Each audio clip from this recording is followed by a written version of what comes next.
domino you have. All right. So each of the dominoes are dependent on each other, and the universe is pretty much like that. It cannot have come into existence by itself. So they depend on each other. The only way the dominoes can fall is for an external agency to kickstart the dominoes to fall. Otherwise, they wouldn't fall. Meaning it depends on something else apart from itself. And the universe, with its nature, is similar to the set of dominoes, where it cannot have come into existence by itself. It has to have come into existence from something which is independent, and which we will try to prove as to be God. And then later, we're going to discuss about how we can prove that to be Allah. So moving forward, what does it mean when we say something is dependent? Now, it is important to understand that anything which is dependent is, as per this argument, is not necessary. It is not necessary. What does it mean? Something is necessary if it could not have come into existence, or rather, something is necessary if it does not need any explanation for its existence. So anything which could not be conceived to not have existed is necessary. So, for instance, you could imagine an object being necessary by imagining the opposite, or by considering the opposite. Something which is not necessary can exist in different ways, or it is conceivable for it to not be existent. For example, if you take a chair, so the chair may or may not exist, or it may exist in a different style, or you may not buy it from that manufacturer, or that manufacturer may not produce that chair at all. So it is conceivable for something to not exist, and if that is the case, then that is dependent. This is how the people who defined this argument, defined something as being dependent. So something which is necessary is opposite of something which is dependent. I hope that's clear. So a dependent object is that which could exist it is possible for it to not exist, or it could exist differently. That is something which is dependent. A chair may or may not exist. You and I, our possibility of creation, we could have existed, we could have not existed. The fact that we did exist is something else. But it was equally likely that instead of me speaking today, someone else was speaking. So we are all dependent objects. But something which is necessary is that it is impossible for you to imagine a world without it. And that we will show that throughout the universe, there's nothing which is completely necessary except God, or except Allah. Secondly, something which is dependent, it is also, all of its components or basic building blocks could have been arranged in a different way, as I said. So if anything can be arranged differently, then that's also a characteristic of a dependent object or a contingent object. Thirdly, a thing is dependent if it relies on something outside of itself for its existence. So anything which needs sustenance, okay, depending on anything which depends for its sustenance, for its survival, oxygen or water, whatever, food, shelter, that's also another definition or another feature of something which is dependent. So a dependent object is that, just to summarize, number one, which could exist differently, or whose existence is not obligatory. It is possible for it to not exist. It is conceivable for it to exist differently, in a different design, in a different shape.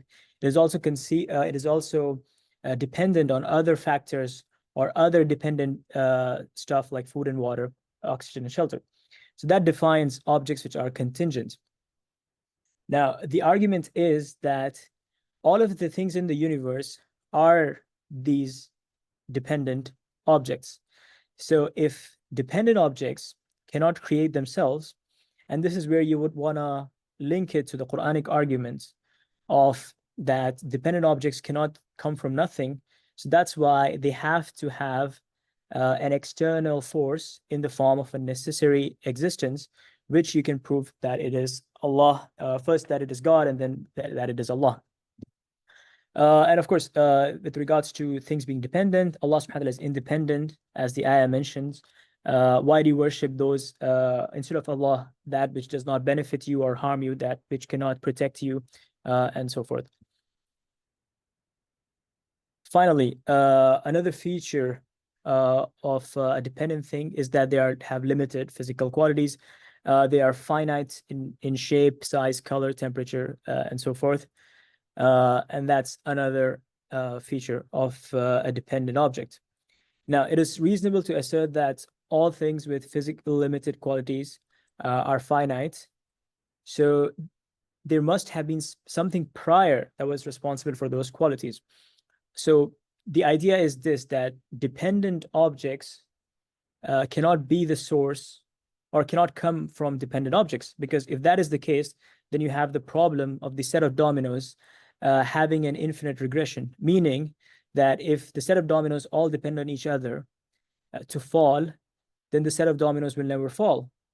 Because if they depend on each other to fall, and there is not one domino which depends on something outside, then the dominoes end up never falling. And that's our existence. Like another example, which is very common, would be that if there is a general which asks his general permission before he shoots, and then that general asks his general for permission before he sends the order, and then that goes on ad infinitum, then you would never, the person would never shoot. The soldier would never be able to shoot. And that's the whole idea of dependent things being dependent on each other, and which is in the case of the universe, everything can be defined as either not necessary in existence, meaning its existence could have happened or could not have happened. It is not obligatory for it to exist. B, that it could exist, it could have existed differently. The universe could have had a different shape, a different number of planets. Life could have existed in other planets, and so forth. Thirdly, and the second argument, you could even talk about the design argument, that how everything is specific. Life could have evolved differently as well, but it evolved in a very specific way. Thirdly, that these things are limited as well. Or actually, if you go behind, that they all depend on each other, and they're not self-sustaining. And we know from the law of thermodynamics that you cannot create energy from nothing. An energy can only receive energy from an external system. So if it's gaining energy, then some other system is losing energy, right? So that is also bound by the laws of physics, that you cannot have a creation from nothing. So if that is the case, then there has to be a necessary existence in the beginning, which is independent and opposite to all of the definitions we described for a dependent object. So that would mean that independent necessary object is firstly independent, and it is infinite, and it is eternal. And since it has a specific will, or since it created in a specific design, we can also say that it has a will, which defines the basic definition of God. And then from there, you can establish that how that definition of God makes sense in the Quran by giving the arguments, or giving the arguments of, or giving the talking about the verses of Surah Al-Ikhlas, where Allah subhanahu wa ta'ala says He is independent. Qul Allahu ahad, that firstly He is one. Allahu samad, that He does not, He is self-sufficient. Lam yalid wa lam yulad, nor He does not beget, nor was He begotten. Wa lam yakul lahu kufuwan ahad, and nothing is comparable to Him in His oneness. And inshallah, we can go ahead and see if if the universe can be a necessary existence, which would be the main contention of atheists, or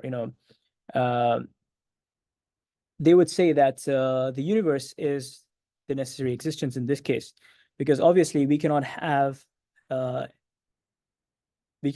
creation from nothing. The creation could not create itself. So what does it depend upon? It has to be something external. Is it the universe? Well, the universe cannot be the necessary existence simply because it has a beginning, and that was proven through the through Hubble's telescope, or through the discovery of the fact that we had a starting point in the universe in the form of the Big Bang. And then they realized that the planets are moving away through the redshift phenomena and so forth, and that there was a starting point in the universe, and that universe was not eternal, which is the main idea before I believe 1960s, where scientists held that the universe is eternal, and since it's eternal, it does not need any reason to begin with, and it does not need any justification, because it is necessary, and we could not imagine anything besides it. So anyways, so that would be the first option, which wouldn't work. The second option would be the existence of the universe, and all that we perceive depends on something else which is also dependent. Now, this argument, they would present it as dependent things can lead to something which is independent. They would give the example of, let's say, a bunch of sticks together. Individually, you'll be able to break the sticks, but together, they now gain a property, or they gain in strength, and now you cannot break it anymore. Now, is that a good argument to say that dependent things can become necessary together? It is a false dichotomy of the argument. It is a bad response to the argument. It is a bad rebuttal. The rebuttal has a categorical mistake, that we are talking about dependent things which are finite. Finite things cannot lead to something which is infinite. By definition, this wouldn't work. If you have 5 sticks and you increase it to 10 sticks, you still have 10 sticks, which can be broken, but it's just that you don't have the energy anymore to break it. So it's not that they gained a new quality, but that they augmented their existing qualities. So it is not something new which the 5 sticks or the number of sticks gained to prove that a dependent thing can gain the quality or become necessary by any means. So is that clear? We'll take a few questions before we move on. All right. It seems like there are no questions. All right. We got some nice notes which you can check out. And yeah, the ayah in Surah Tur, we did discuss that earlier. All right. So therefore, it has to be that the universe and all that we perceive derives its existence from something else that exists by its own nature and is accordingly eternal and independent. Right. So we said that, yes, the universe cannot depend also on something which is also dependent. The argument that multiple universes or the multiverse system can somehow lead to, or can somehow be considered as necessary doesn't work, because if you add more complexity, then you have more reasons to justify more dependent things only require more reasons of why they are together and how they would be necessary. So that wouldn't work at all. And also, we know that multiverse theory is just a hypothesis. It's not proven by any means, or it's just part of the science fiction. But anyways, so it has to be something which exists necessarily and by its own nature. So therefore, we say that that has to be God, because Allah subhanahu wa ta'ala fits Allah subhanahu wa ta'ala, or God rather, fits this description of being independent, eternal, self-sufficient. And then you could relate that to the ayat in the Quran which talk about Allah's oneness, and that He created the heavens and the earth from nothing, and that Allah subhanahu wa ta'ala is that creative capacity, and we cannot have anything being created from nothing. Allah subhanahu wa ta'ala is that necessary existence, or that external force which pushes the first domino. Now, some of the issues with regards to the contingency argument is that one of the aspects of the contingency argument is that anything which is composed of parts cannot be a necessary existence, and that's why some of the modern some of the Muslim philosophers, they say that it's not just parts, but they have to be dependent parts. But the original idea is that anything which is composed of parts cannot be a necessary existence.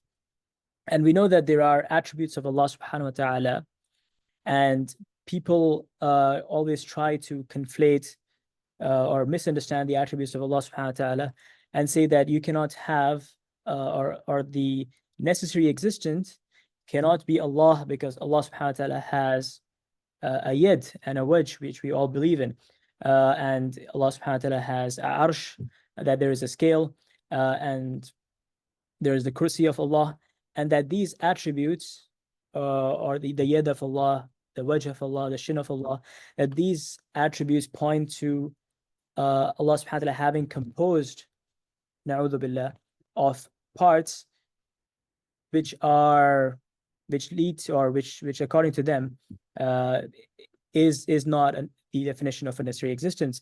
However, the point is that they are the ones who are comparing Allah's attributes to the creation, as Allah subhanahu wa ta'ala says, "Laysa kamithlihi shay'un wa huwa as-sami'ul 'alim," that He does not have any comparison, and He is the وهو السميع العليم, and He is السميع البصير. هو السميع البصير, exactly. جزاك الله خيرا.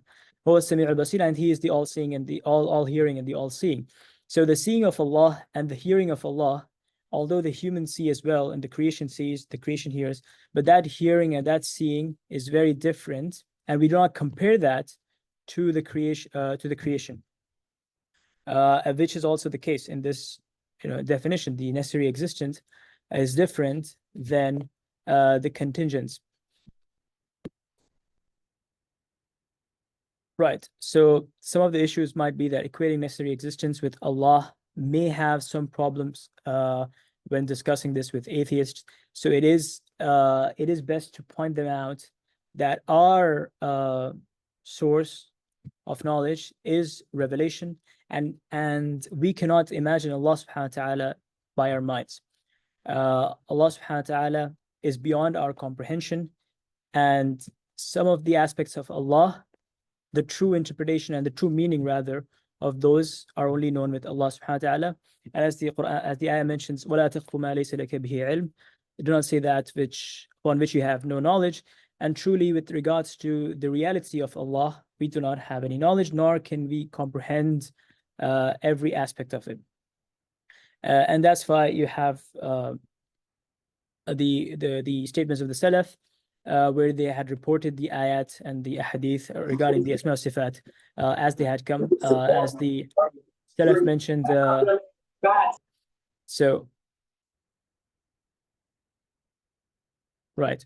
So that is one issue, and what we know from the Salaf is that they reported all of these ahadith without giving us any interpretation, because they knew that the kayfiyah of these ayat is not known to us, and the concept of wajib al-wujud, which is necessary existence, is one which comes from philosophy, and it's not a revelation, nor can we can say that Allah subhanahu wa ta'ala is wajib al-wujud, but we should understand that this is not one of the names which Allah calls Himself in the Quran.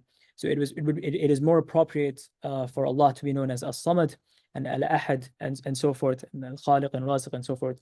But we can say yes, that in this case that Allah subhanahu wa ta'ala would be the necessary existence, but we would deny some of the aspects of this argument which relate or which deny the existence of Allah subhanahu wa ta'ala in the way it is mentioned in the Quran and Sunnah. And that is primarily because this argument cannot fully capture Allah's existence. So we affirm in that which Allah has affirmed in the Quran and Sunnah, and we negate that which He has negated to His that, in the way the Salaf had did, as they said, أَمِرُّهَا كَمَا جَاءَتْ, with regards to the verses and the hadith regarding Asma Sifat, that they reported it as they came without giving any interpretation, because it was known that the kayfiyah cannot be understood. As the statement of Imam Malik, where he says, al-istiwa'u ghayru majhul, that that the istiwa is not unknown, or rather the istiwa is ma'lum, it's known, but the kayfiyah is unknown. And whoever asks about this kayfiyah, well, he's an innovator, which is, as per the ayah of the Quran, Ar-Rahmanu ala istawa, that Allah subhanahu wa ta'ala rose over the throne, or that He is mustawi over the throne, without asking how, bila kayfiyah, and so forth. And a guiding principle which we could touch upon with regards to the names and attributes of Allah is the following: إثبات ما أثبته الله لنفسه من الأسماء والصفات من غير تحريف, without any distortion, that we confirm the names and attributes of Allah subhanahu wa ta'ala without any distortion, ولا تعطيل, without any denial, ولا تكييف, without any howness, ولا تمثيل, without any similarity with the creation, ولا تأويل, without any interpretation. And then we negate that which Allah subhanahu wa ta'ala has negated for Himself. Also, just to wrap up, the sifat of Allah are generally described as three: sifat dhatiyya, fi'liyya, and then you have sifat dhatiyya, fi'liyya. And inshallah, you can look up more into this. Inshallah.